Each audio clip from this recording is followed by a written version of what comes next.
Hey folks, my name is Dennis Pastorizo, and I want to welcome you all to the 8th annual Latino Filmmakers event at Sundance. And today we have the pleasure of having two wonderful filmmakers join us here virtually. We have Isabel Castro, who is behind the feature Mija, and Juan Pablo González, who is one of the filmmakers behind Dos Estaciones. Welcome, folks. Hi. Thanks for having us. Of course, you know, of course, we're huge on Latino representation, especially at Sundance. I'm going to go with you first, Isabel. How long ago did you begin working on this feature? And was the plan always to take it to Sundance? So I started working on this feature about 3 years ago. I was in development then, and we started filming around 2.5 years ago. I think, along with many other filmmakers in the world, like had Sundance as a dream, as a goal, but never really planned for it to be here. It kind of is like you do your best and then just see where the cards fall into place. And so, yeah, I'm so honored to be screening at this festival. It's my first Sundance. It's been just completely surreal. Wow. Like, this is your first time actually participating as a filmmaker, or period?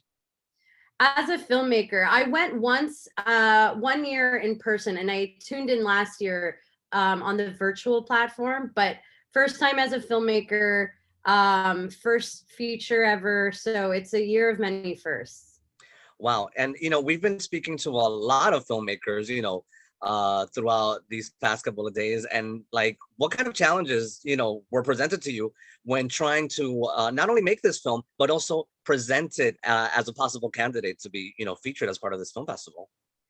Oof, I mean, filmmaking is mostly challenges.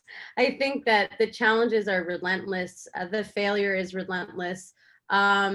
I think that the most obvious challenge that was unique to this project, that I had no experience dealing with, was the pandemic. It really shifted the course of our story and of the production approach, and we had to kind of pivot at a time when we didn't, you know, it was really difficult to stay focused and creative, and so that was a big challenge, but it's one of many. I mean, I that's one of probably a million challenges that come along with making a film. You know, to finish a film in and of itself, whether it's a short or a feature, is a miracle in and of itself. Yes, of course. And I know that, of course, your production deals a lot with music. Was that another challenge? Because, of course, perhaps like scoring or licensing rights, did that come into play as well? Oh, 1,000,000%. I mean, our budget was higher than I had anticipated. Because of that, it was really important for me to have a lot of creative freedom with the music, and to pay musicians fairly to license their work. And so a lot of our fundraising efforts were around trying to get as good of a soundtrack as possible for the film. And then, you know, I will say the composition of the film was probably one of the easier parts of the film, because working with El Lado Negro was just such a joy. I mean, he made it really, really easy. And he was like my first pick. He was my dream for whom to work with on this. I've loved his music for a long time, and always have felt that it would be really suitable for a cinematic experience. And so, you know, he miraculously agreed, and then it wasn't that difficult to work with him. It was really collaborative and really joyful. But the licensing of the music, it's been more work than probably at least any other film I've worked on, because we worked with just a very broad spectrum of musicians, and just wanted to get the soundtrack right because it's so central to the story. Well, speaking of, like, what kind of advice would you give to other filmmakers who have to, or even thinking of dealing with a movie that has a lot of music integrated into it? I think my advice, I have a couple of things that I've learned along the way. I think one thing is, like, I always get really inspired by music when I'm making my films, and it's a trick that I do it's something that I do for myself. I always make a playlist for every movie I make, even if the movie doesn't rely a lot on music, just so that it can invoke the tone and kind of like the emotional space of the work that I'm creating. It kind of allows me to access the emotional space of the storytelling that I want to create. So that's one piece of advice. The other is just to, like, reach out to musicians that inspire you. With El Lado Negro and a lot of the other musicians that are in the film, like, it was just a matter of asking. And there's so much overlap between music and film. They're both creative professions, and musicians relate to the experience of making film very intimately and emotionally. And so more often than not, musicians say yes to collaborating on things. And so I would just suggest reaching out. If you're a filmmaker and you really like a musician that you think would be a good person to collaborate with on your film, it just never hurts to ask. And in all of my experiences when I've done that, it's worked out. So that would be another piece of advice. Thank you. Now, we can't, of course, forget about another person here in another little box, part of our Zoom conversation. And someone that you actually know really well. I just became aware of this right before we began this conversation. Juan Pablo, how are you? Good, thank you. Thank you so much, Dennis, for having me here, having us here. Of course, of course. So talk to us a little bit about your production. And once again, like, was Sundance really like the first stop for this film? Like, was that the goal primarily when you started production on this movie? I mean, I think, like Isabel said, you really can't plan for festivals, right? Like, the films that Isabel and I do rely a lot on festivals, right? Like, rely on being sort of seen and promoted by what's called like a festival run, no? But really, it's really unpredictable. You never know. You never know if a festival is going to select you. For us, I think, for Mija and Dos Estaciones, we were really lucky to that, like, it's the first festival of the year, and we were selected by that festival, and it's Sundance, which is it's a really, really important festival. So I think, it's the same thing as Isabella says. You just work as best as you can, and then hope for the best. And sometimes it doesn't work out, right? Like, just people should know, like, many times you get rejected from these places, and right. That's life. It's not as simple as to aim for this festival or another, no. Right. And well, speaking of challenges, because I know that you were working on this film since what, like 2017? Yeah. We've been working on it for a bit. Actually, it sort of it kind of intersected the process of making this film intersected a lot with my previous film. So I was sort of doing those two films together. Wow. Now the pandemic, of course, hit, and then the whole, like, just like Isabel, the game plan, of course, changed because you had to reduce your crew, correct? Yeah, we were first scheduled to shoot on February 2020, but then my wife and I found out that we were gonna have a baby. Oh my goodness. So it was, so February 2020, and she was gonna be born in April. So it's just to, we decided to postpone to the fall of 2020, and we all know that in about February or March of 2020, the pandemic began. So, we had a lot of conversations about what we were going to do, if we were going to be able to shoot the film. And we shot it in Mexico, and we shot it in a window that kind of, I don't know, it seems crazy now, but it sort of seemed at the time that the pandemic was maybe going to end, or it was winding down. Sure. And that was the fall, that was October of 2020.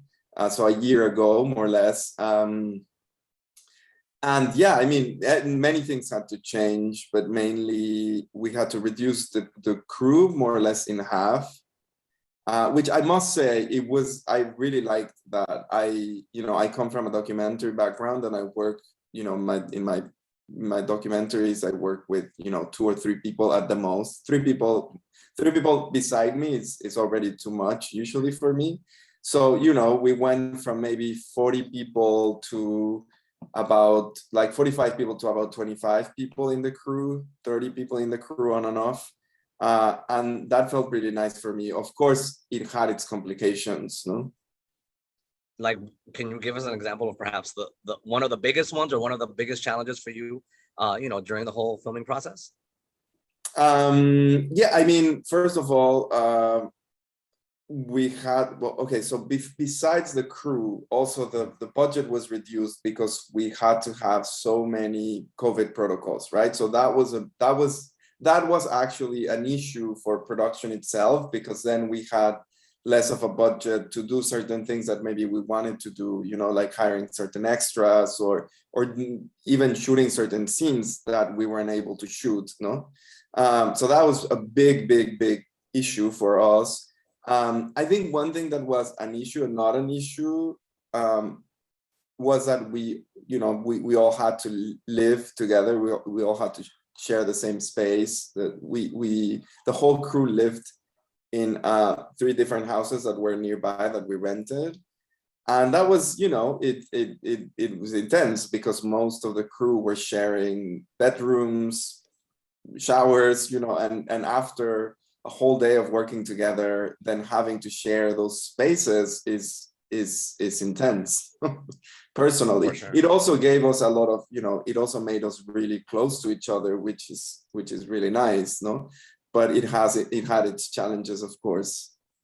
Oh wow. Okay, so you guys were definitely it. much tighter knit than usual. Yeah. Isabel, is that something that also kind of happened with your production, where you ended up having to share living spaces together or whatnot because of all the COVID protocols being taken during the production? Well, on our film, I ended up having to film mainly and mostly alone. I'm a cinematographer. I love collaborating with other cinematographers, and I was able to do that once things started opening more. I was able to collaborate with Luisa Conlon and Ora de Kornfeld, and we shot together once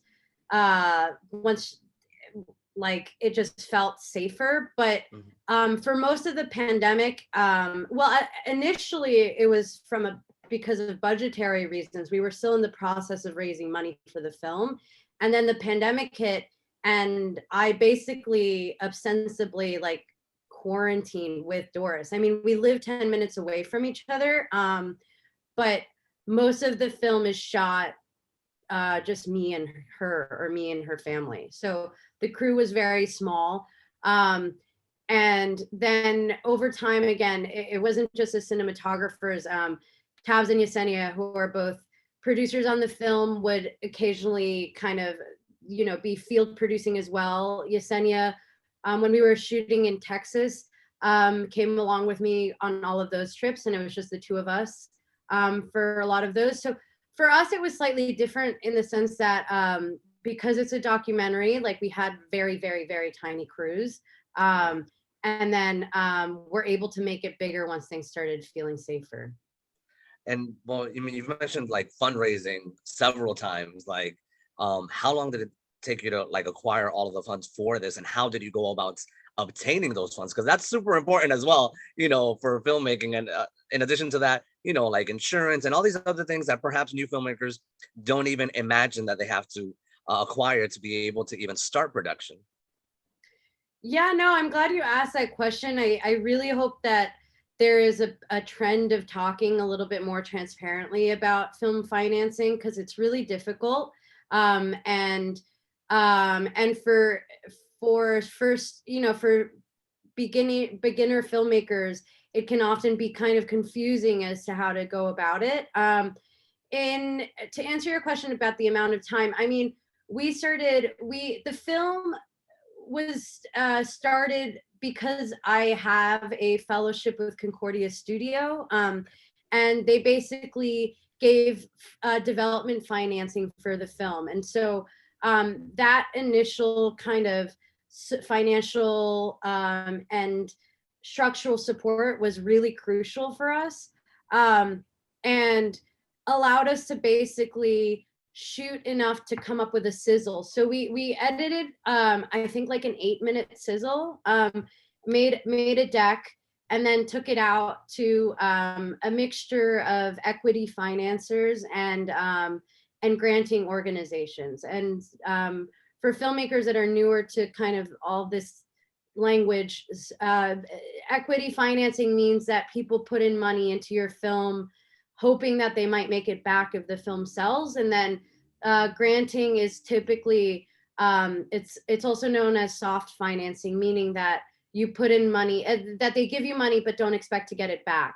And a lot of those organizations do it through like tax write-offs. And so your film kind of becomes like a nonprofit entity if it gets this thing called fiscal sponsorship. Our fiscal sponsor was the IDA. And through that approach, through the approach of equity financing and granting, we were able to raise our budget, which is honestly also like a huge, it's both a miracle, and we're very lucky. Like I've never been able to do that on my films in the past. And we have, just barely, we were raising money up until even after we got into Sundance. Like you kind of, you work on the money that you have and try to have the money go as far as you can, because you just don't know at what point people are going to come in on the project. And so we really just finished financing just barely, right after we got into Sundance. Wow, that's really interesting. What about for you, Juan Pablo? How did the fundraising for your particular production work as well?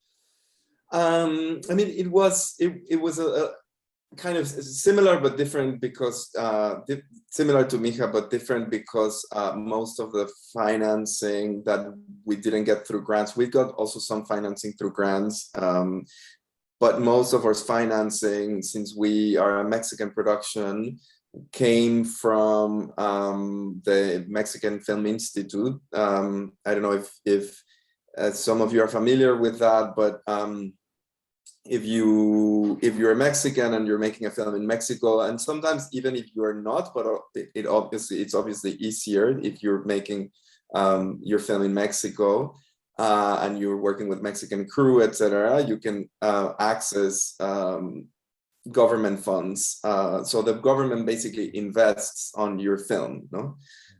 So we got most of our financing from the Mexican Film Institute. It's the same through an open call. You send the script, you send the budget, you send the production plan, all of those things.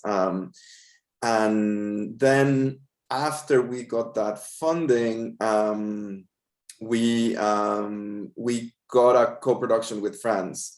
So since France has a treaty, the French National Film Institute has a treaty with the Mexican National Film Institute.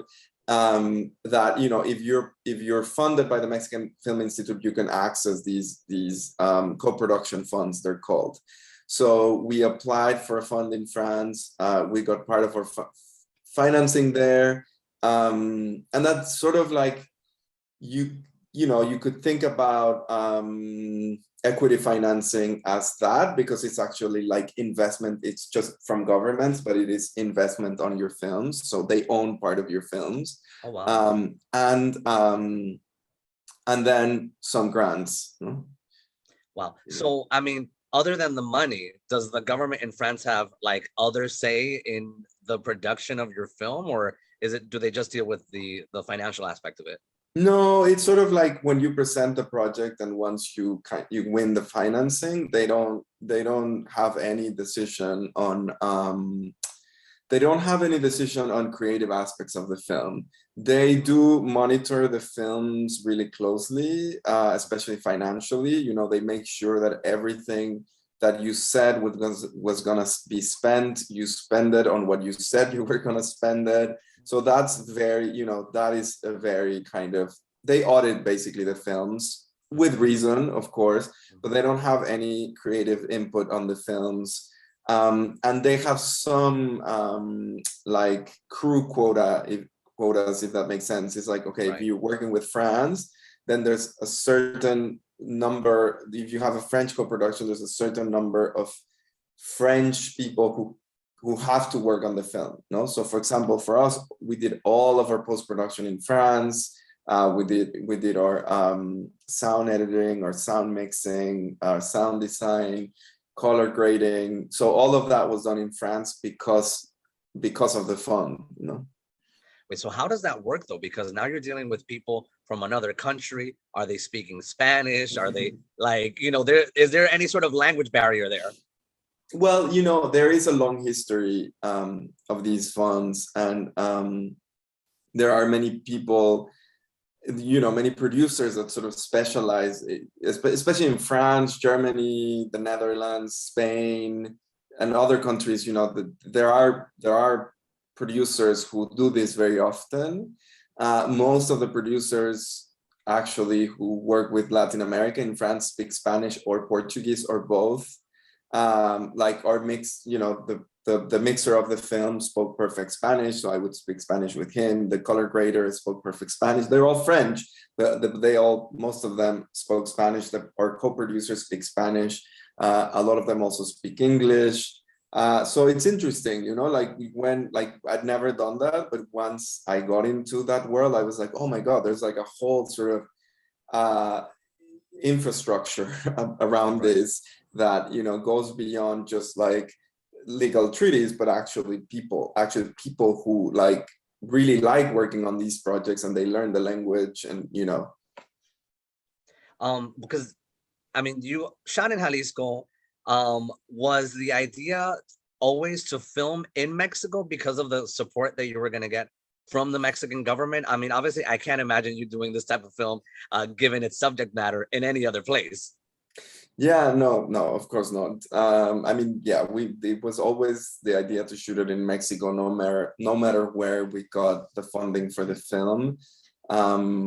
It's also, you know, it's also my fourth film.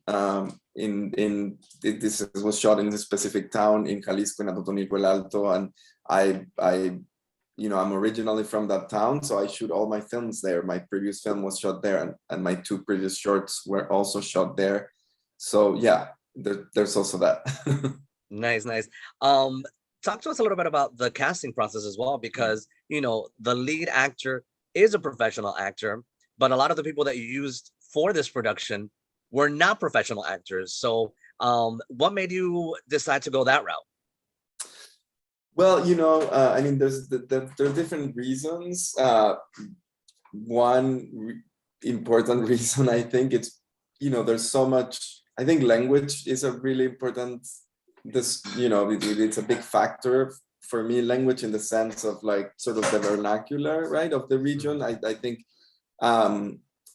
language and accent was very important. We actually, when we wrote the script, we kind of wrote, you know, we also wrote for certain people, right? Like there were people that I wanted to work with, and I was like, okay, let's fictionalize this person's life Sure. and try to do something with that. And of course, we collaborated with them a lot.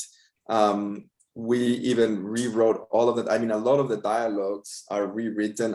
Some of the scenes that are in the film are actually written by the actual actors. No. Oh wow. There's it's not a spoiler. There's a scene between. So really, one of the scenes that I like the most in the film, between Tatin, one of the characters, and a guy Tatin meets. His name is Fernando in the film. There's one scene with them walking and talking, and it's all the dialogue is theirs, and it's based on sort of their actual lives. They're actually talking about their actual lives and what they do in their actual lives, and I don't know, like a lot of that was really important for me, because the film, yes, it's a drama, it's a dramatic story about this one character, but it's so much about the town and the people of the town and labor. So we really couldn't do, I think, this film with all professional cast. We had a lot of support from the professional cast, especially Teresa Sanchez and Manuel Garcia Rulfo, but yeah, I mean, I knew that everyone else had to be from the place. Right. Well, with Teresa, I mean, for her, and I don't mean to spill any tea here, but I'm just like, was it ever frustrating for her? Because sometimes, when you have a more seasoned actor dealing with non-professional actors, or perhaps people who, have a tough time memorizing lines, was there any sort of challenge there as well? No, I mean, sorry, but no, I think she has a lot of experience doing this, a lot. She's been acting for many years. She's been acting with non-professional actors for many years. She works, her theater work is also with non-professional actors. She directs plays with non-professional actors. She acts in plays, in films with non-professional actors. So for her, it was quite easy. I think for Manuel, it was a little bit more challenging, but because he is a more kind of classically trained actor, he learns his lines. He needs sort of to be given a purpose, in the scene, etc. With Tere, you can just say like, Tere, go on, talk to this person, and she'll do it.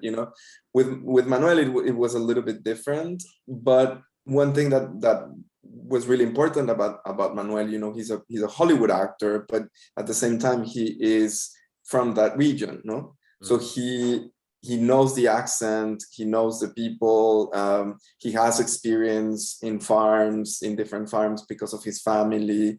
So I don't know, there's just that was really enjoyable for me to work with him and see how like he could be pushed in that direction, and by the end he was really comfortable. No. Well, you've mentioned accents, and I think that's such an important thing when it comes especially to Latino films, keeping that authenticity, because I think that when people are watching it, and especially if they're from that region, they're able to tell, even if it's an actor, if the accent isn't on point. And I feel like people, they feel very passionate about that. Did you ever want to, hire just like professional actors and maybe train them in terms of like the accent of that region? Maybe one day I will. I don't know how that works. I've just never seen it done well in Mexican films. I can't judge US films because I can't really pick up on the vernacular in US films, but I just see, in a lot of the Mexican work. I mean, I don't mean to criticize anyone, but a lot of the Mexican filmmakers who travel, especially the ones who live in Mexico City, who travel to different regions in the north of Mexico, the south of Mexico, or western Mexico, and do this work with actors. Usually you can tell, they're faking their accent. And that was actually, a lot of the work that I did with Teresa was sort of like saying like, okay, your character, we're not going to pretend that your character has this perfect Atotonilco accent, even though she's from here. You know, we like, let's think about your character maybe as someone who grew up here, is from here, is very close to this place, but also maybe went to Mexico City and studied there for a while, or went to Morelia and studied there for a while. So we build the character in that way to give also Tere a little bit more freedom, no? So that if her accent sometimes was different, I mean, we don't explain it in the film, and I don't think we need to explain it, but for her, you know, to interpret her character and be comfortable with it, I always told her, like, you know, you don't have to feel like you have to sound exactly like everyone you're talking to in the film, no?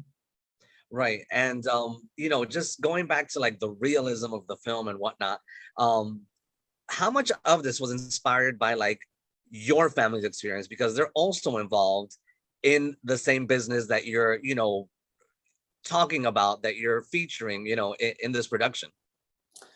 Yeah,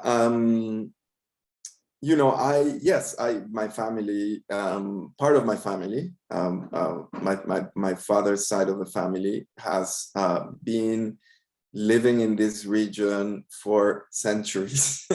Oh, wow. For a long time, and they've been producing tequila for at least, you know, for more than a century. You know, they were producing tequila since it was a very artisanal drink, and, you know, only people from the region drank it. My grandfather had a tequila factory, and when he was very young, when he started selling tequila, and like when he was like 17, 18 years old, he would only sell in the region, right? Like his business at that time was just around the region, and that's really, you know, that's really interesting now that, you know, it's become such a sort of globalized beverage.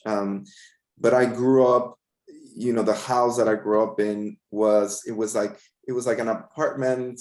It was like a small building with a couple of with like 3 or 4 apartments, and that was right in front of my grandfather's factory, like right across the street in a very narrow street. So like you could smell every day, you know, the I was factory. about to ask you, can you smell the same way that, you know, if you're near like a bread factory, you can smell it? Can you smell the tequila in the neighborhood? Yeah. And, you know, I would be there every day. I would see my grandfather every day. I would see the factory every day. Obviously, my father eventually started working there with him. My mother too. So yeah, there's a lot of connection. Right. And what about for you, Isabel? I mean, you know, why choose the people, the performers that you decided to feature in your film in particular, and like, how did you go about finding them as well? Yeah, I mean, I started the project because I was really interested in Cuco and his music. And what I was interested in, beyond the fact that I just like listening to it, was the fact that he was talking to and about like young Chicano identity and young Latino identity. And I feel like it was really resonating with that demographic. And when I was growing up in the United States, I didn't feel like I had someone like him to listen to. And so I was very moved by the fact that he and his community were really organizing to try to get that kind of music more into the mainstream. Through reaching out to Cuco, I met Doris. Doris was his manager, and I developed a relationship. You know, we started talking a lot on the phone in anticipation of me going to film. I did a lot of pre-interviews before I even turned on the camera, and in that process, I got really increasingly interested in what her job as a manager entailed. And, you know, as I spent time with Doris, I went to go film the first show that I ever filmed is in the film. And, you know, what I realized when I was at that concert was that Doris was really talented at kind of finding just the thing that I described, like young Chicano and Latino talent. And so over the next couple of months, like she she's just kind of a metal detector for like, for that kind of, for indie Latino music. And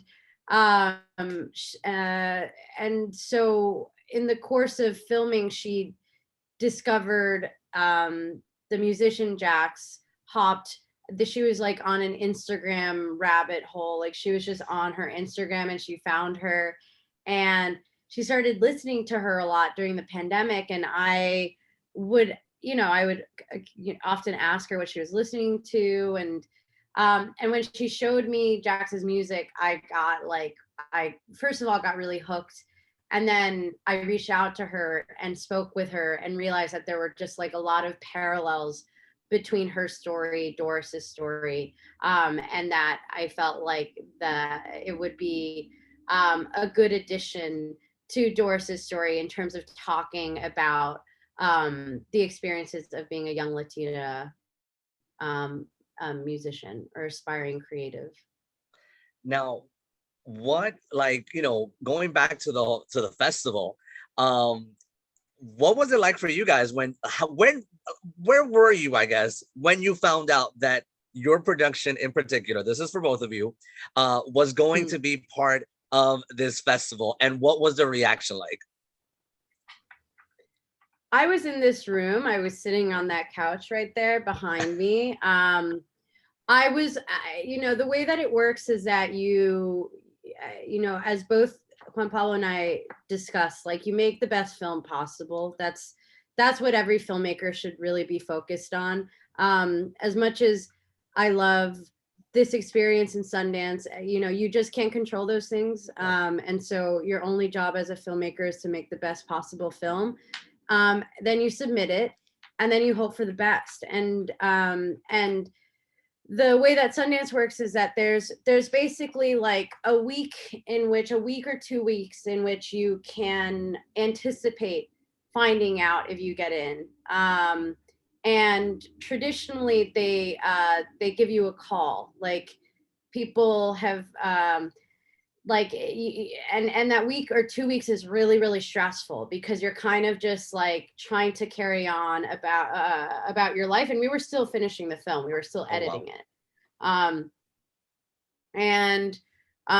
We didn't finish editing it until like December. We kind of picture locked right up until we needed to kind of screen it at Sundance. And so we were editing, we were kind of trying to like not think about it too much. And one day, but I was very anxious because it was a really, really big dream of mine to premiere at Sundance. I mean, and I was just nervous. The programmer, Dilcia Barrera, I got home and she texted me and she's like, "Hey girl, I just have me and another programmer have a quick question." And I just, like, every possible question that they could have went through my head. And my partner, who is a producer on Los Estaciones, Jamie, was here, and he heard that and he said, "Dude, you got in?" And I was like, "No, like, they have a question." And the reason this has happened to me once before on one of my shorts, where I got into a festival and they had a question and then we actually weren't qualified for that festival. We kind of worked our way around it and ultimately ended up premiering at Tribeca. But I had the experience before where, like, programmers had a legitimate question. Right. And so I was like, no, like they probably have a question. Like, if not, she would have called me. Like, it doesn't make sense that she's texting me. Everyone had said, be by your phone just in case they call you. And I was like, it doesn't make sense. Like, they would call me, they wouldn't text me. And so I was freaking out. I had like a bottle of wine in my living room and drank half of it. I just like opened it, chugged it. I was like so ready for them to say something that was really gonna upset me. And I was sitting on that couch and Dilsey was like, "Hey, do you mind just jumping on a Zoom?" And she sends me a link. And so I log onto the Zoom and and she's like, "Hey, Isabel, so we have a question for you." And I'm freaking out. I'm like what is it? And Uh-huh. then she like pans the laptop, and it's the whole entire programming team. And they were like, will you premiere your film at Sundance? And I just started bawling, like ugly crying. You can actually, they did like a video on the Sundance platform and like embarrassingly included it. I'm bawling. And I think at one point, I think it was probably very moving for them at the beginning. And then like 5 minutes into me crying, they're like, oh, okay, we have other calls to make. Even I want to cry. This is so inspiring, I swear. Yeah, no, I was completely inconsolable. And yeah, I mean, it's been a dream for as long as I've been making films. It's just this huge, gigantic honor to be playing a film at Sundance. I mean, I still can't quite believe that we're doing it. Of course. And what about you, Juan Pablo? Did you have a bottle of tequila next to you, anticipating the news? Yeah, how did you get the word about, you know, your participation in the film festival? Well, it's really interesting because I mean, it's not as exciting of a story as Isabel, but it was interesting because I was at school. I teach. I'm you know, my full-time job is actually a film teacher, and I teach at CalArts, and I was in my office, and I saw this phone from California, and I thought like, oh, it must be, you know, my colleague, because, you know, we were just talking about certain things, and we're co-directors. So I was like, okay, this must be a work call. And then I pick up the phone, and I usually don't answer phones that don't say like who it is. Right. And I just didn't expect Sundance to call me ever. You know, I maybe expected an email or something. I didn't know they called. So I just picked up the phone, and I almost said like, hi, Liane, who's my colleague. And then Dilcia picked up, and she was like, Juan Pablo, this is Dilcia, programmer of Sundance. And I was like, oh, I started getting really nervous then. And I was like, you know, oh, Dilcia, hi, you know, how are you? And then she gave me the news, and I was just like, I was shaking. It was really, yeah, it was really special because I just didn't expect it at all. It was also a little bit, we felt as a team that it was a little bit late when we received the call. Then we realized that the world competition was being invited a little bit later. So, you know, I was really nervous, really excited. I called my producers, and I called my partner, who, you know, she co-wrote the film with me. We cried a lot. And then I was about to present Natalia Almada's new film to my students. Natalia Almada was visiting my class, and she was going to project her film that had won the director award at Sundance. Oh, wow. Last year. And she was there, and it was really sweet because I told Natalia, and she was really happy, and she, you know, she was really supportive, and she was just like, you know, if you need anything, let me know. She's been in Sundance a few times. So that was also really special to sort of be able to share it with a filmmaker that I really admire, actually. You know, I bring her to CalArts as much as I can because I really admire her work, no? Oh, wonderful. You know, we still got a couple more minutes left here. What else about the process of making this production or being part of Sundance, perhaps we haven't spoken about, that you'd like to share with the folks that are watching this right now? Anybody have anything else in particular to share with us? I'll add one thing. I mean, I as much as exciting and beautiful and wonderful as this experience is, and I feel like I've talked a lot about this during the conversation, because this is the first time I've gotten into Sundance, and I also just want to say that that, you know, getting into these festivals is not the only thing that that can qualify your work. Like, I think a lot of filmmakers get demoralized in the process because they don't get into Sundance. I've been making films for 12 years, and this is the first time I've gone into Sundance. And I think that I wish people had told me earlier that, like, for every successful film that you see, like me and Juan Pablo's Dos Estaciones, like, there's a lot of rejection along the way. And for filmmakers that are just starting out or are just finding their way, like, you know, having your sights set on just Sundance or just these festivals is kind of the wrong way to think about it. The right way to think about it is just to really see beauty and value in making the work. And if you continue doing that, at least in my experience, like, people slowly start to, you know, realize that. But you just have to continue making work and just not caring too much about these things, and then hopefully one day you get lucky. But anyway, that's my unsolicited advice for younger filmmakers.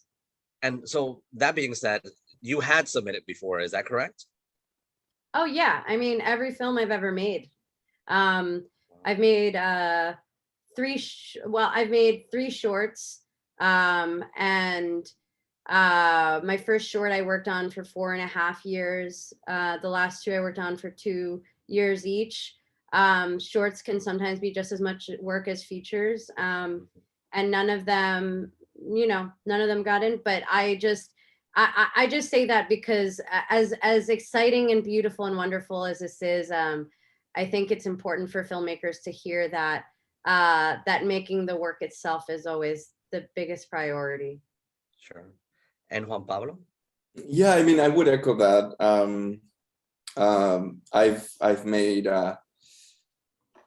3 shorts, three shorts, 1 sort of feature mid-length film, and this film. And, you know, I'd never been at Sundance, and I, like Isabel said, I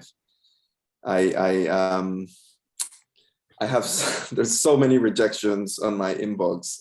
I almost collect them in a special place, and that's what happens. You know, that's what happens when you're a filmmaker, because there are thousands and thousands of people doing film. You know, and they are also really good, so, and really interesting. So, you know, there are many factors that come into play when you're selected at a festival, or even for funding. So, you know, and again, like, you know, my previous feature, we had to do it with very, very, very little money, almost no support. We got almost no support for it. And this film had a little bit more support, and hopefully we get a little bit more support in the next one, and so on and so on, right? But it is always, you know, a process. And, you know, I always tell my students that, like, you know, when sometimes you watch a film of a filmmaker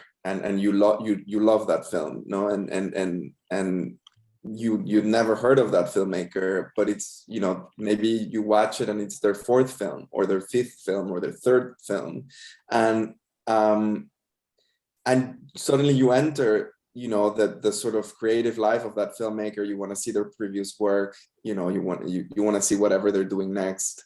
But I always tell them, you know, in order for that film that you saw and loved, in order for that film to exist, then all the other films had to exist prior to that, you know? So if you think about it in your own work, it's like, you know, you don't, if you make a short and very few people watch that short, or you don't get into certain festivals, if you make a feature and the same happens, it's okay. And the thing that you should just be thinking about is just keep doing it, because there's going to be a moment where someone is going to watch your 3rd film or your 4th film, and it's going to say, like, oh my God, this is amazing. I'm going to go back and watch all this person's filmography, you know? And I think, you know, thinking about it in that way makes it also sort of just keep, I don't know if keep your focus. I don't want to say like you always have to be focused, but it's more like you realize that it's not so much about the one film that you're making, it's about your life. It's about your life as a filmmaker, your life making, you know, what you want to do and what you want to express, no? Sure. Okay, so obviously Sundance is not the last stop for your respective productions. Obviously, this is, you know, a huge accomplishment. But what happens now? What happens as a result of this? What's next with each of your productions?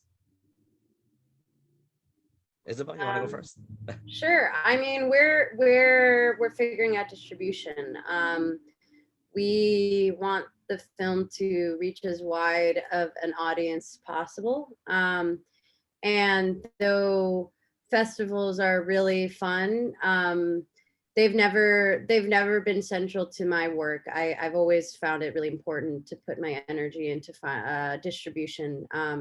My first film I pre-sold to Univision and Participant because I thought it would get a really wide reach. My two shorts I partnered with the New York Times and the New Yorker. And on this, like, I kind of have the same mentality. Festivals are really fun and they're really important for film. But for me and my work, I want to find a place where people can tune in from their homes and watch, because the themes of the film are really important to me. And so that's a goal for our film, and we're in the process of figuring it out. Wonderful. Juan Pablo? Yeah, same. I mean, I think we are a film that's probably going to do the whole year of festivals because, you know, we're a Mexican film, and that's very important usually for Mexican films, that you go through the whole cycle. If you begin in January, you usually end by December of the same year, and then hopefully be in theaters, right? Which is what Isabel said it's the most important thing.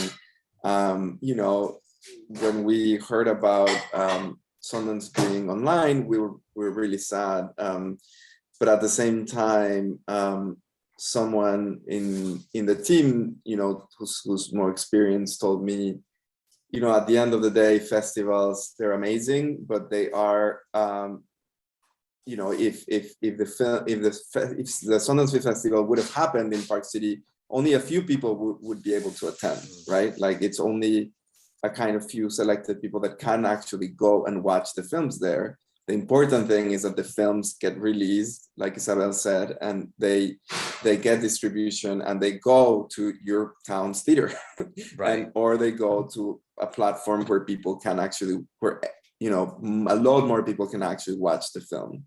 Right. And the Sundance selection, I think, is something that helps that a lot. So that's amazing, but really, this is not a film, you know, films are not just for the people who go to festivals. On the contrary, films are for everyone.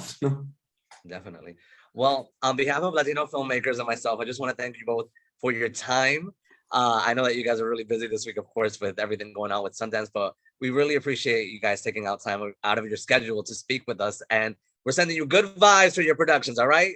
Thank you so much. Thank you, Thank Dennis. you so much. We Of course, accept it. take care. Thank you. Bye. Bye. Bye-bye.